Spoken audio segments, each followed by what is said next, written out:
Hi friends. Do you ever feel like your brain switches into survival mode over the smallest thing? Like one stressful email or an unexpected sound, and suddenly your whole nervous system is on fire and you don't know how to put it out? You might even feel like you're going crazy. There is a reason for that, and self-EMDR can help. Not the big, heavy trauma processing kind, but the kind that's easy and accessible to everyone every day at home. So today I'm showing you 8 gentle, self-safe EMDR techniques that regulate your nervous system in minutes, lower that internal alarm, and help you come back to yourself without touching any old traumatic memories. If you've ever felt hijacked by your own nervous system, or like your brain flips into survival mode without your permission because you deal with CPTSD or any other kind of trauma, this video is going to change the way you relate to your inner world. So if your nervous system feels stuck on high alert, this is for you. Hi, I'm Amy Rose White. I'm an integrative and intuitive psychotherapist sharing tools for self-healing. Today, we're going deeper into using EMDR for complex trauma and stress, and I'm offering 8 new approaches that build on the basics you may have learned from my earlier videos. These are gentle, grounding practices designed to help you regulate your nervous system, reconnect with yourself, and cultivate more internal stability and safety. No processing of big memories here, just supportive techniques that help your system rebalance and come back online. So settle in, take a deep breath, and let's get started. Before we get into the approaches, let me quickly refresh the why behind EMDR, which stands for Eye Movement Desensitization Reprocessing. When we're triggered, overwhelmed, or looping on something in our mind that's distressing, the limbic system, that survival center in the midbrain, back here, it takes over. And I call it lizard brain. It behaves like a frantic little lizard, running around screaming, lion, lion, or fire, fire, even when there's no lion and no fire in the room.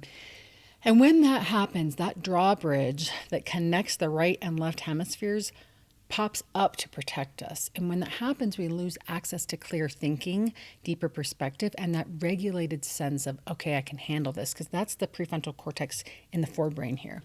So EMDR, whether done professionally or through gentle self techniques, uses bilateral stimulation that lowers that drawbridge and brings the prefrontal cortex back online. When our brain is in lizard brain, that fight, flight, freeze, fawn response, what I call, the drawbridge, it just prohibits meaning making via communication between those two. And we stay in this limbo space where we can't move forward. And EMDR is actually based on what the brain does through forward movement by scanning as we move forward instead of feeling stuck. So what does that look like? Left, right eye movements, like this. Left, right auditory tones, which you can actually look up on YouTube to hear and use, or left, right kinesthetic tapping. All of that helps the brain shift from threat mode back into connection and clarity. And the beautiful thing is you can use these tools without digging into traumatic memory.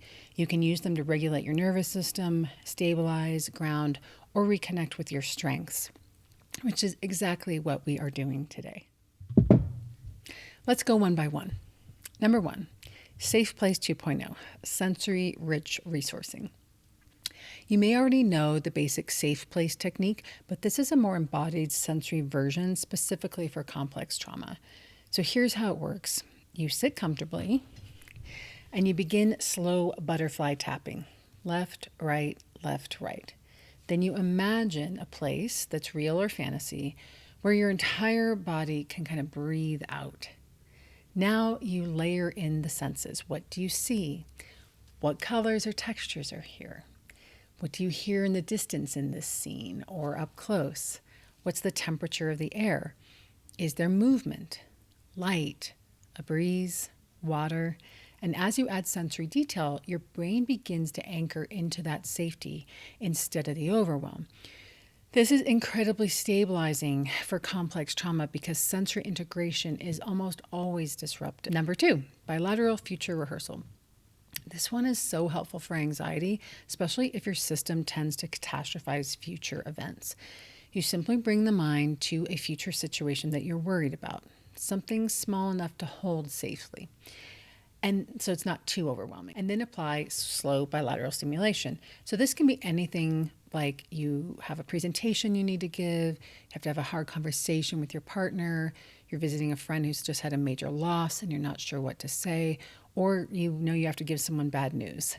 So when we give ourselves the chance to rehearse that going well, while we add bilateral stimulation, because the brain doesn't know fantasy from reality, we actually teach our body that it is safe to have that experience, which oftentimes our body is simply basing future fear on past realities in which hard conversations were not safe. And in all honesty, future conversations could also not go well.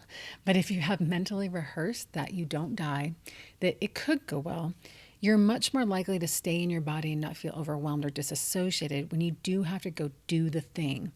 And then doing those hard things, especially that might involve what you call confrontation or possible rejection, become easier and easier and easier as we develop more and more self-trust in our bodies, because our brain now knows that it could be different than what the past experience was. And as you imagine yourself navigating it with groundedness, clarity, the ability to stay connected to yourself, that gets stronger and stronger.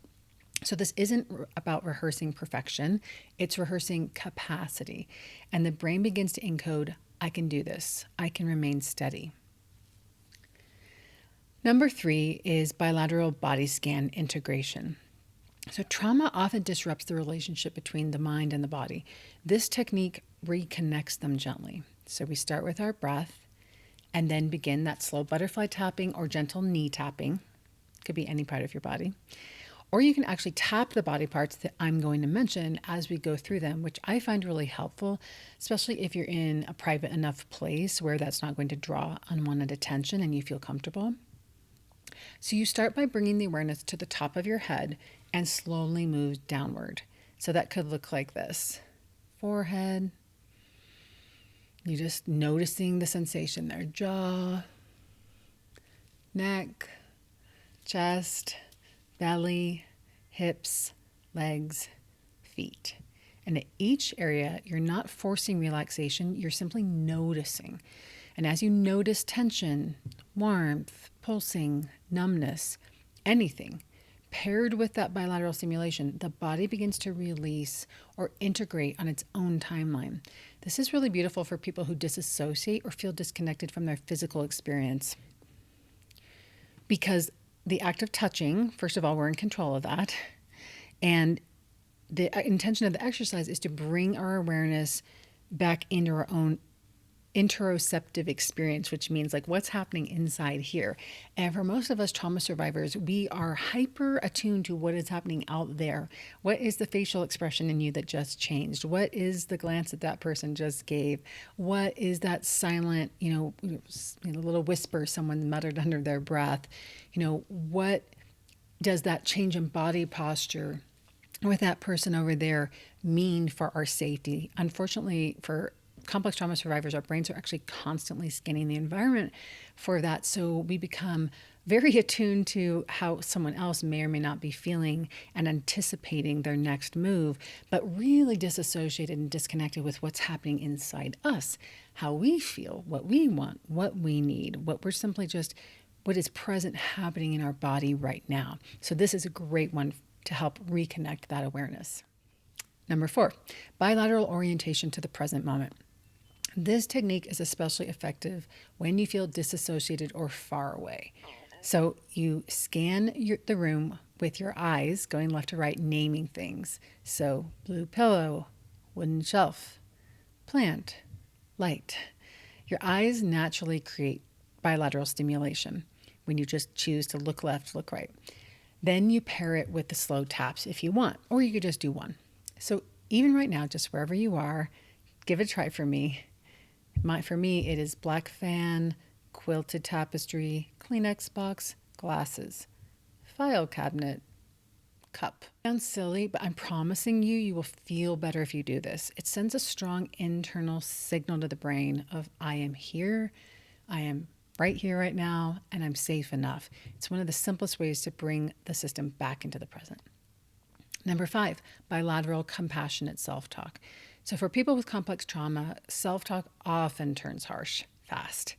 This technique helps soften that inner landscape. So as you tap gently, and again, you can do your shoulders, I just felt tension in my shoulder. I kind of live like this because of my own stuff. So that's the first place my tension goes. So you can tap on your knees side by side, or you can tap like this. And you're saying things in your mind like, I'm here, I'm on my own side. I don't have to solve everything right now. My body is trying to protect me.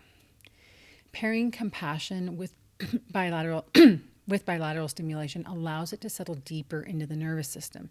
It becomes felt, not just said. If you just stay with it, that's what the tapping allows to happen.